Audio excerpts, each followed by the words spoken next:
Welcome to another show. Yes, I am taking over for Phil today as he is away for a couple of weeks. So I'll be taking over his show and he will be missing the Spurs game, unfortunately, which is probably the biggest miss of all, aren't they? Get your views and comments in as always. We'll be talking everything about pre-season as the last game has just finished.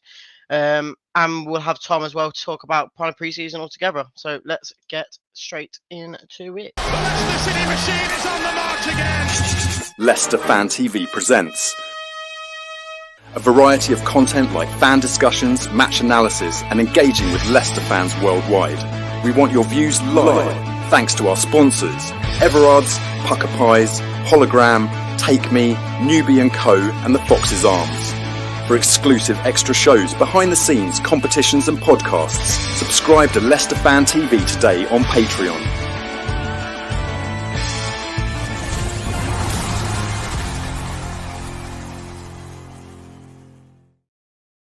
Yes, as always, make sure to subscribe to Leicester Fan TV on all socials, as well as Patreon, our new service that we want to go to as well to get exclusive content. As we start the show, then let's get a few comments in to say hello.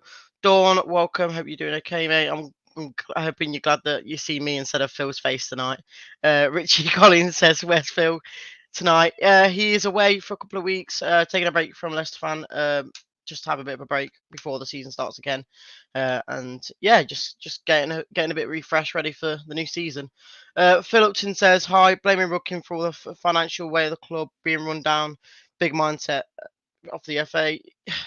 It's a difficult one. People are blaming Cooper on a lot of stuff. People are blaming Rookin. I'm saying it's a bit of a mix and match. I think, obviously, from what I've seen in general, the kind of the footballing side of things, I feel like it is down to Cooper in ways, saying that the football just isn't as good quality as we what kind of want to see. Has the team got weaker since last season? I would probably say it's on average about the same. Again, we have lost quite a few decent players, but for me, half of players like Pratt and players like that didn't really get into the first 11. Yes, they came on as subs, but we obviously have now Bobby Reid. We've got Golden, who could be sunk in the future in the next couple of years, maybe. And obviously a few more rumours coming in as well. Obviously, Fatah we permanently signed, which is a big one for everyone to hear. But yeah, again, we'll get into more of it as we get into the show. Gav, welcome, mate. Nick, as always. Neil, appreciate you coming in. Craig as well. Bubba here says, everything going fine, 17th place or bust. Yeah, I guess I think I'd take 17th place right now, if I'm totally honest. So it is what it is. I think everyone would take 17th place right now. And then Matthew Bond here does say Zaha done deal. It's not a done deal, but from what we've heard, it's kind of near enough getting there. I still don't believe it until I see it, because he's one sort of player that really I can't see anywhere near getting. But if we get him, I honestly believe that he is the make or break to keep us up in my eyes. I think he's that good of a quality that I think he would keep him up just by having him in the squad as well. Tap out time says, big up Reedy. Thank you, mate. And then the last comment before we get Tom in. If people think Zaha is going to save our season, you got to think again. Well, what I've just said kind of just completely does that, don't I? I honestly think he would. And as on that note, I'll get in Tom and ask him that question myself. Tom, hello, mate. How are you doing? Good, mate. You? Yeah, I'm good. First question then, as that person has just said, Andy Medhurst, do you think if Zaha does come in, do you think he'll be the game changer? No. No? No. We haven't seen most of pre-season, been to most of the games what I went to in the UK, and I was optimistic after seeing us against Shrewsbury, the first pre-season game, of how we were going to play. There was definitely a different way of playing. Yes, it was possession-based at times, but where under Enzo it would be about only playing the ball if it was on. There was no risk or anything to it. There was no risk or reward. It was, we only play the ball if it's going to work. If it doesn't work, then you keep the ball and you keep moving it. Where under Steve Cooper, there has been a bit more risk factor in the first couple of games. Palermo exactly the same. Wasn't the best performance, but there was still threatening there. The last two games, though, I mean, Jesus Christ, where do you even start on those, mate? We're trying to be positive going into a new season. We're coming up as champions, but we've lost players who still could have done a job in this team. We haven't replaced any quality in this team. The lad from Brighton, I like the look of him. I've seen him play a lot last season, and he looks a talented player. But we need a striker. We've let Kelechi Iheanacho go. Fine, he wasn't prolific, but he knew the Premier League. And this season, all we've heard from Steve Cooper, and this ain't slating him, this is Cooper's work. We need to be Premier League ready. Well, we look miles from being Premier League ready going into this season. And, I'm optimistic. I'll take 17th now because obviously his point deduction still hasn't come. What's annoying me, I want the point. If you're going to give us one, do it. Let us know what we're going to go into this season on a points deduction. And there is a difference in the way Cooper plays, but I'm sorry, Daka can't play up front on his own in this game. In the way Cooper wants to play, it doesn't work. The way Cooper wants to play, he needs a big man up there who's going to be holding the ball up, moving it around. A Chris Wood style of play, if you're going to be honest about it. So, long way to go. Zaha would be quality towards the team. Again, Premier League experience. We need some of that at the moment. But we need a goal scorer. And I said before the season started that relying on Vardy to play 38 games a season was never going to happen. He's injured before he even picked the start of the season after one game when we played at Villarreal, was it, I think? Yeah. Out in Germany or France where we started the base. And one game in and we've not seen him again since. And it's concerning that Tom Cameron can't even get on the pitch when we take a striker off. Does that not tell me that Enzo didn't really favour him? And Steve Cooper doesn't really phase him. That's nothing against Tom Cannon, but he's got no Premier League experience and he really hasn't really got championship experience, bar 20-odd games for Preston and a handful of games for us last year. I mean, we did sign him on an injury, so it didn't help the situation. Yeah, I think that's the main thing about it this season now, because obviously since the Lens game, and obviously it wasn't the best of games to watch, we did get pummeled in a way. We did get battered, and it just showed you that we weren't Premier League ready. Yes, you'd probably say Lens, if you would put it in a Premier League ranking, I'd probably say they're about an 8th to 10th place kind of sort of team in my eyes, and we just got cleared off the park. So after that game, it looks like there's a lot more rumours coming into the team now that a new striker in Hojlek is coming in. You've got Zaha again mentioned. I can't see happening, but if it does, it'd be a miracle. And then a few other players as well. Like I say, you were saying about Chris Wood style of player. We have had in the past the Weghorst style of player linked with us, which I would have took for £1 million, wherever it was. But now it seems we are kind of desperate for it because we've only got one striker. And that is the case now because Daka's in a boot. We've got Vardy who is injured and won't start against Spurs. And now, honestly, I said earlier that even though our only striker at the moment is Cannon, I can't see him starting against Spurs because I don't think our manager, any manager rated him, honestly.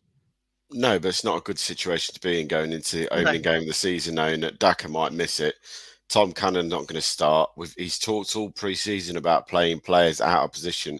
What I don't like to hear, I want to see players playing in the position. We had too much of that in the season. We got relegated. We were trying things towards the end and it wasn't working. This team was so good last year because players played where they were comfortable and where it worked. Mavadidi on the left, Fatui on the right. Basic, play them where they are. Going into this season, the back five should have picked itself in my head, and that's nothing against the new signings. Oakley, I think he's big, he's strong, he's going to be a good addition. But we should have gone into this pre-season with Ricardo on the right, James Justin on the left, Vestergaard and Faz. Everyone's going to say about pace, but this team still got them up, and they could have gone into the first 3 or 4 games with a settled back five that knew how to play with each other if we're going to play a different way. The amount of times Oakley gets the ball and looks to the forward, passes to Winks, and it's not there, but he still passes it there. And the panic on Winks to then do something. And I just think you should have settled it, Cooper, from the start. Yes, you're going to want to put your own mark on the team. I accept that. But with a club that is financially in a mess at the moment, and with not knowing what points we're going. Richie, Faz and Vestergaard, if you think they're rubbish, that's fine, mate. I respect your opinion on that. But when you're going into a season where we have changed so much, and I think you have to go settleish with who can. If he didn't play, if Vestia's not going to play, why are we giving him a 3-year contract? Who made that decision at the club to give him a 3-year contract? Because that's madness. I think it was Enzo. I think Enzo was a big part in that, to be honest, because he was still here at that point in time. And again, I agree with you. Like, if I was to say now, after we've watched preseason with Cooper in charge, I know people are saying like the company from last year for Burnley didn't work out. If you had the choice now, obviously I know it won't happen because we can't get Enzo back, but if you had Enzo in charge with the style of football we played last season, and Cooper's kind of changing systems and which one would you have thought could have had more of a chance of keeping us up? Something that was more settled from last year, or something that's really changed and it could be a big change? It could be an issue. I think we would have probably more of a fighting chance staying up here with Enzo. And that's hard to say because I love Enzo and I'd hated he left. I wanted to see how Enzo Ball would have got on in the Premier League because I think he might have worked in some games. I think some teams would have found us out. We saw last year where at Chelsea, when you get it wrong, we get it wrong and we could see goals. But there was teams I looked at that, at the end of the season, and you looked and you thought, there's teams who won't be able to cope with this style of play. The likes of Forest, the likes of Bournemouth, Everton, Brentford even, who didn't have a great season last year. You would have looked at those games and targeted them, plus the two teams that came up with us. We smashed Southampton twice last year. Ipswich, we got points from. You would have looked at it and gone, there's a good enough chance we can get enough points out of the games we need to stay up and nick a few points away from home by playing this awkward style of play. We showed at Chelsea. When you get it right, we could get it right, and we played it, them off the park at times in the forward possession. Defensively, yes, Vestergaard got caught out with anyone we paced. We know this, but you still would have felt more comfortable. You've then changed it completely. You've lost your best player in Dewsbury Hall to Chelsea. You've not replaced him with anything. You've replaced him with a lad from Brighton. Again, I'm interested to see. I like him, his quality, but again, it's not the same kind of player. You've changed the system. Sorry, Cooper saying we aren't changing too much, but we have. We've gone from a team that are very rigid, very settled, to a team that don't seem to know how to play with each other. I was saying, talking to a few people after the game on Saturday, and I think the thing that Matt Piper said was quite interesting. We don't look like a team that have a style of play. There's no identity to this. There's no identity to this team. I sort of saw something against Shrewsbury, but after that game, Palermo, we didn't see anything. I didn't see anything against the other two teams we played. Lens at the weekend, it was defend for our lives. You can't defend for 90 minutes of games of football and hope to win games, pumping the ball forward to nobody. There was too many hip and out balls at the weekend. To who? To Daka. Daka's not going to do anything with those balls. The reason we were so successful last year is because there was a structure about the play. Now, that's not saying Cooper's wrong by taking away the structure, because sometimes you can still have a good structure by not having have to be correct. Every ball has to be to a T like Enzo was. It were all very fine details. The ball wasn't on, you don't play it. We all saw that. We all saw the frustration the fans got at times when we all could see a ball was on. But if it wasn't 100%, it wasn't played, where Cooper wants them to play. But for me, the last two games, the confidence seems to have drained from the lads, because there seems to be no way or a vision going forward when we try to move it. And it's all right, Cooper's saying we need more players, but we haven't got no players to bring in because we haven't got the finances to go. When we're talking about paying 9 million for Zaha on loan, I think it's bonkers. I don't get me wrong. I just think you're paying 9 million to have someone on loan for one season. A club that have got financial difficulties. I know that keeps you restrained, that if you go down, you take that off your wage bill. But surely that we should have been coming into the season knowing who we wanted to go for early doors, not leaving it to a week tonight. We'll be sitting there 15 minutes from kickoff, looking at that T-sheet, thinking what has gone wrong. Because something hasn't gone right for this pre-season. There's something's not gone right in the transfer front for me. Well, what honestly, obviously, you said about kind of what's kind of happened through the tactical side of stuff from the preseason, but what do you? Obviously, we kind of know the clear, obvious things of we haven't got that attacking mid player that we lost in Dewsbury Hall. We don't have that clear striker that again, we can't rely on Vardy as much as we want to, and we all know how inconsistent Daka is. What is the solution here? Because again, as much as we are rumoured with stuff, surely the moment we got promoted, there was things there like we knew, like I say, you said we knew Kel was going, we knew Jules Buell had a chance of leaving to somewhere because of how well he did. Why have we not fixed this until a week to go? Why have we not fixed it since the moment we got slapped by Lens and feel like, ouch, we need something moving now? I mean, someone's just put on the club. The club doesn't have financial duties. We are fighting at FFP. That is all. Yeah, but that is all. But that's stopping us because we're so far back behind everyone else because we've spent so much money on wages and awful transfers in the past. That is now hampering us buying players because if we go over FFP again, we're going to get another one slapped on our wrist for points deduction. So the club might not be in financial difficulties. When I'm saying financial difficulties, the club can't go and sign anyone because we're probably within the limits again where we can go and bring players in for wages and, transfer fees. That's why we have to go down the loan market, but still 9 million for a loan. I just think I was hoping that we'd go into season with optimism that, we'd go in, even with the penalties, points deductions, we'd still be within a fighting chance. The last two games haven't given me that hope to go into it because I honestly believe that we need 3 or 4 players through the door, and that's difficult to do is enough already when we've already signed 3 or 4 players to get another 4 or 5 players in the door to try and strengthen where we need to strengthen. That's going to be a difficult situation. I mean, someone just put Danny Ings. Why not? He's proven in this division. His injury record doesn't really suit us, and it, especially with Seagrave. But we need someone with Premier League experience, and this is something who's banged on about Premier League ready. We need to find some players who've been in the Premier League and get them in the door quick as we can to try and settle this team down. Because at the moment, we go into it where we need to put players back in their positions. Put Ndidi next to Winks. Don't muck around with Childs in the Premier League. I love Childs. He's been brilliant, but he's not a Premier League player for me. Put Ricardo back in there. If you want to play Ockley, play Ockley. It's not a big thing for me on that. But I don't want to see Victor Christensen at left back. I'm not being funny, mate. The kid's brilliant and he'll give you energy and stuff. But his vision when he goes forward, he gets caught out too easy down that side. And in a team where we play with, the way Cooper's been playing, whoever plays on the left has to drop into the centre half because Ricardo was the one main in the pre-season games, getting down the right, interacting with the players we go into the final third. That the weekend especially, he gets caught out. I want to see JJ on the left, Ricardo on the right, Faz and a partner, Hams in goal, Winks and Diddy as your 2 holding midfielders. That's the system you're going to go with, a 4-2-3-1.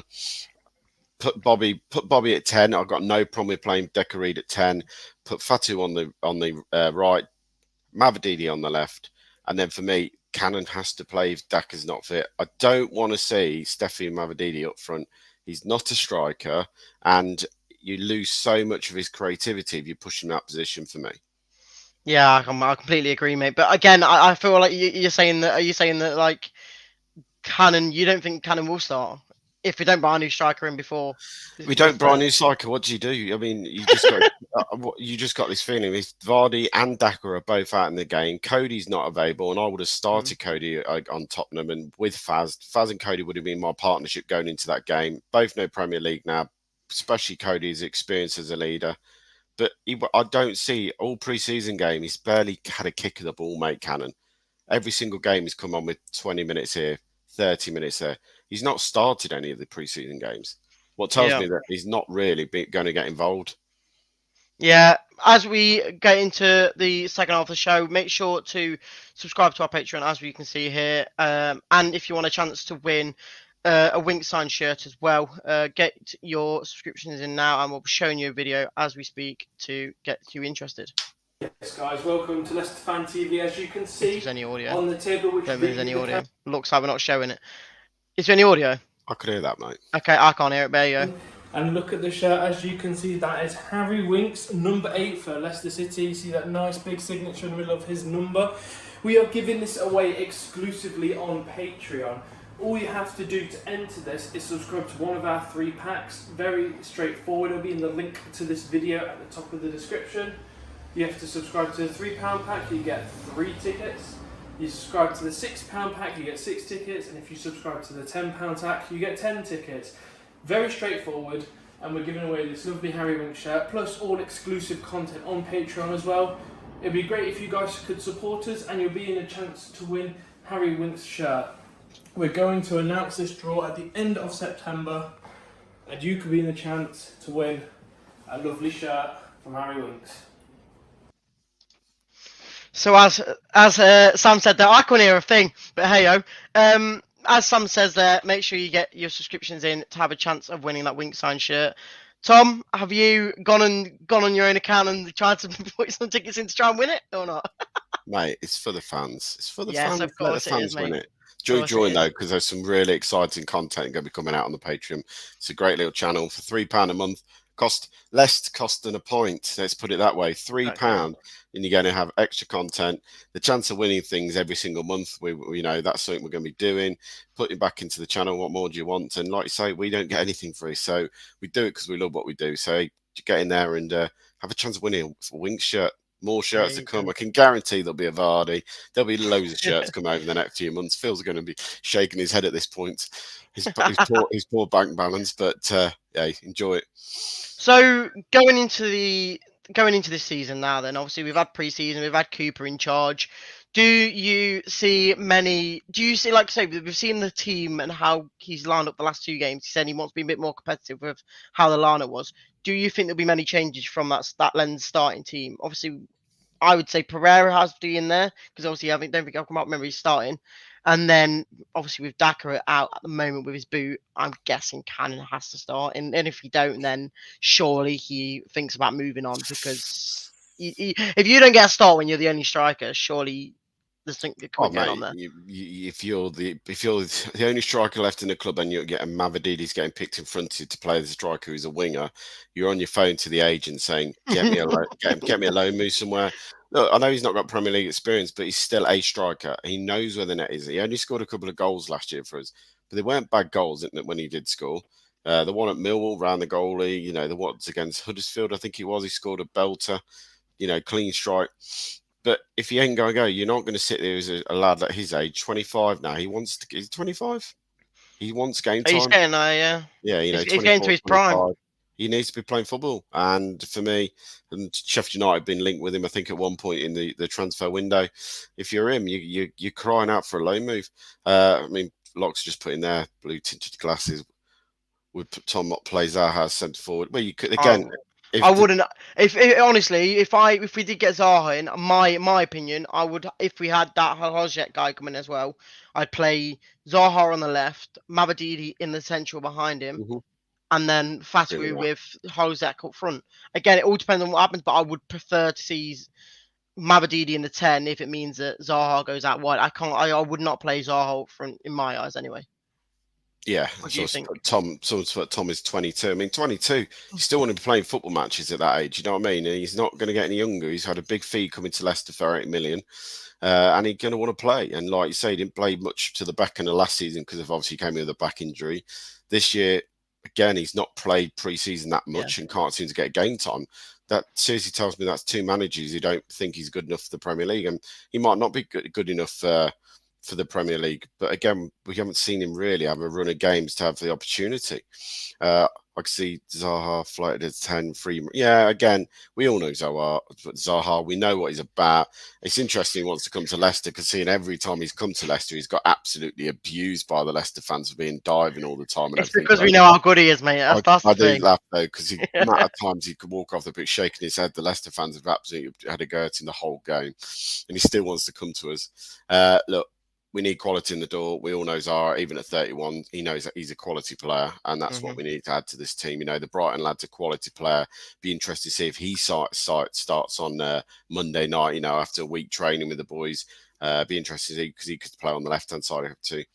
I'd still like to have seen us play with 2 8s and gone stay with the old school, what we'd done last year in the Enzo and the Cooper, and said, look, I'm not going to change it much. Still want to play with this formation you're playing with. It worked last year. Difference is, try the 50-50 balls more. Don't feel like it's got to be pinpoint. It's got to be accurate.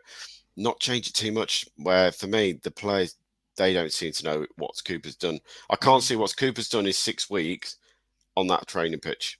I can't see a structure. Someone's saying try and be positive here. I'm trying to be positive. I'm going into season with optimism. Really knows me. I will be positive. I don't just sit here and say for no reason. I try and give a balanced view. Well, And from what we've seen, there's no balance in that team at the moment. that's exactly what me and Locks have been saying. Like, don't get me wrong, I'm not trying to be negative on things. I'm just saying how it is. From that game against Northampton, I don't know if you were there last season, before the start of the season, when we had Enzo, we could see a plan from literally the moment we kicked the ball. We knew what we wanted to do. Yes, it wasn't perfect, but we were building into something with a structure and a plan and a way to play football. From the first minute against Villarreal or even Shrewsbury, when we could see what we were doing, it just didn't feel like there was a certain tactical style there or identity, which again, people are saying, oh, it's good because we have plan A, plan B, plan C. But surely you need that plan A to start with. And if it doesn't work, then you change it. I'd hope to see that after 6 weeks of Cooper being in the football club, that he would have some kind of identity on his team of how they were going to play. You know, it's all right saying I'm not going to change it too much. You can still see we're trying to play out from the back. What's fine, no problem at all, brilliant. But as soon as we get into that past the halfway line or into wings, it just seems to collapse. Like it goes into Daka. Daka's obviously not. He's not a hold-up striker. Look, his touch is not there to be a hold-up striker, but there just seems to be no rhythm. That's the word I'm looking for, rhythm. When a team plays well, there's a rhythm to the way they play. There's a style, there's an aggression, there's a passion, there's a know where you're going to play the ball, you know where your teammates are going to be off the ball, because you've worked on that. And you could see even in the Liverpool game, mate, when we got hammered in pre-season last year, and we got hammered, but we were the better team for the first 25, 30 minutes. But you could see the way Enzo was trying to play. Every player knew where to be when we had the ball. Now, Mads, obviously, I feel Mads offers you so much more when he can play in that back line. It means you can push another player into the midfield. What made us good having Ricardo pushed on? It gave us an extra body to flood that midfield. We're going to have to try and do stuff like this year, because if you just sit there, we saw at the weekend, 45 minutes of defending, it ain't going to happen this year. You're going to get caught out and teams are going to score. We saw it going into the second half. One mistake, 1-0 down. You then got to come out against teams who are quite happy to see you sit back. Because if you think we're going to do a Claudio Ranieri and counter-attack, again, well, that feels like how we've been trying to do it in a way. Like, it's been trying to keep the same system, but be a bit more direct in a way. Like, seeing the balls just go over the top a lot more, and it just feels like we're kind of forcing it in a way. Do you agree with that again? Because I feel like it's always trying to go to Mabadidi or Fatu, and then it just runs out because we're trying to force it a bit too much. I mean, look at Lens. Let's go to Lens on Saturday. They've got a new coach now, the Englishman. Still. That team played how he had the team playing before that at his old club. And that was very quickly to watch out how they were going to play. Get the ball and keep switching it. Get it across the park as quick as you can by a fewish passage to make the teams have to move from side to side to tire us out. They were doing it so well. 6 weeks he's been there or something like that. Not even that, I think it's 5 weeks possibly. But they have a plan. We don't seem to have a plan to get through the final third. We don't seem to have a striker who can be able to get into the box to score goals. You know, it's worrying me. I said it on Twitter. It's worrying going into a season where you've got a team who don't seem to have a plan of how to do it. Enzo had a plan. You could see the plan, how it was going to work through the season. It's frustrating at times. I enjoyed it because I like to see the technical side of it. But all Cooper seems to have done is said, yes, keep the ball, move it around, but try a 50-50 ball or try a ball over the top more often. That's not going to win your football match in the Premier League. I mean, not be funny, his record at Forest, 12 wins in 1.5 seasons, was it? And he got enough draws to stay up 1 year. I'm not waiting, Steve. I'll wish him all the best, and I hope he proves every single wrong that he is a good enough manager to be in the Premier League. But from what I've seen going into Tottenham this time next week, literally 2 minutes before kickoff, and these players are looking out the tunnel. If we play like we did on Saturday against Tottenham, we will get absolutely annihilated with Song.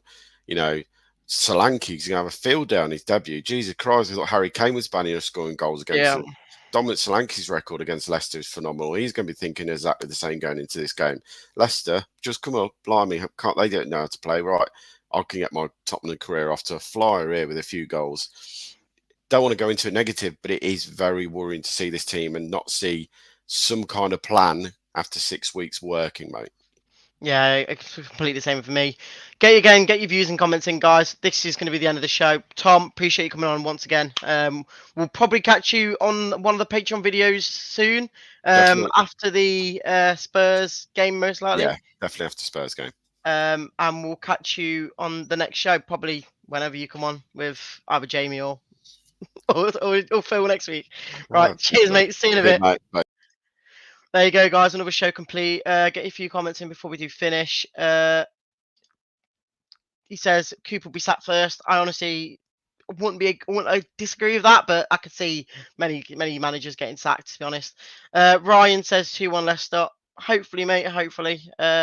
Richie says Leicester beat Spurs 4-0. I love you. I love your hope and positivity, guys. I honestly can't see that, but yeah.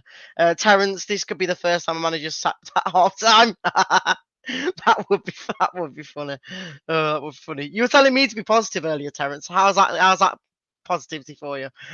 Ben says Moyes will come in and save us. Do you know what? I don't know whether I took Moyes over Cooper, but out of either of them, I wouldn't have wanted either of them. So, Ryan says I reckon we score in the 95th and the 97th minute. I'd love that as long as we win 2-1. But yeah, appreciate you all coming in, guys, as always, and we'll catch you on the next show. See you in a bit, guys. Appreciate it. For exclusive extra shows, behind the scenes, competitions and podcasts, subscribe to Leicester Fan TV today on Patreon.